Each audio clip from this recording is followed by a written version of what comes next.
എല്ലാവർക്കും നമസ്കാരം. എൻ്റെ പേര് ജയപ്രകാശ് എന്നാണ്. ഞാൻ കേരള സംസ്ഥാന പാരൻസ് ടീച്ചേഴ്സ് അസോസിയേഷൻ്റെ സംസ്ഥാന ജനറൽ സെക്രട്ടറിയാണ്. ഞാൻ ഇങ്ങനെ ഒരു വീഡിയോ ചെയ്യാൻ കാരണം, കഴിഞ്ഞ ദിവസം കാലിക്കറ്റ് യൂണിവേഴ്സിറ്റിക്ക് കീഴിൽ പഠിക്കുന്ന ഒരു വിദ്യാർത്ഥിനി എനിക്ക് ഫോൺ ചെയ്തിരുന്നു. ആ കുട്ടി പറഞ്ഞ കുട്ടിയുടെ മാനസിക പ്രയാസങ്ങൾ, ആ കുട്ടി ആത്മഹത്യ ചെയ്യാൻ പോകുന്നു എന്ന രീതിയിലാണ്, ആത്മഹത്യയിലേക്ക് എത്തി നിൽക്കുന്നു എന്ന രീതിയിലാണ് ആ കുട്ടി എന്നോട് സംസാരിച്ചത്.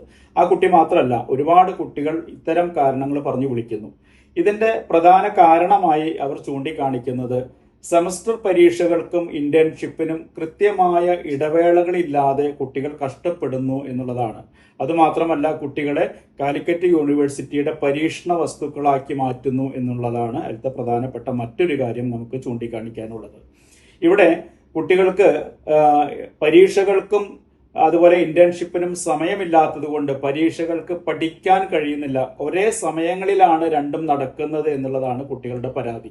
ഈ പരാതി കുട്ടികൾ യൂണിവേഴ്സിറ്റിയെ ബോധ്യപ്പെടുത്തുകയും പല രീതിയിൽ യൂണിവേഴ്സിറ്റിയുമായി ബന്ധപ്പെട്ടതിന്റെ അടിസ്ഥാനത്തിൽ പരീക്ഷകൾ അവർ മാറ്റിവെച്ചിട്ടുണ്ടെങ്കിലും വരുന്ന മെയ് 11-ാം തീയതി നടക്കുന്ന പരീക്ഷ, അത് തൊട്ട് നടക്കുന്ന പരീക്ഷ, 3 പരീക്ഷകൾ മേജർ പരീക്ഷകളാണ്.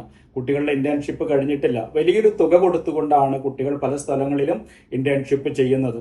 അതുകൊണ്ട് കുട്ടികൾക്ക് ഇന്റേൺഷിപ്പ് പൂർത്തിയാക്കാൻ കഴിയാത്തൊരു സാഹചര്യമാണ്. അതിന്റെ ഇടയിൽ ഈ പരീക്ഷയും ഒരുമിച്ച് ഇടവേളകൾ ഇല്ലാതെ നടക്കുന്നു എന്നുള്ളതാണ് കുട്ടികളുടെ മാനസികമായ പ്രയാസം. പല കുട്ടികളും ശാരീരികമായും മാനസികമായും തകർന്നിരിക്കുന്ന ഒരു അവസ്ഥയാണ്. ഇതിനൊരു പരിഹാരം കണ്ടേ പറ്റൂ. അതിനുവേണ്ടിയാണ് ഒരു സംസ്ഥാന PTA സമീപിച്ചിട്ടുള്ളത്.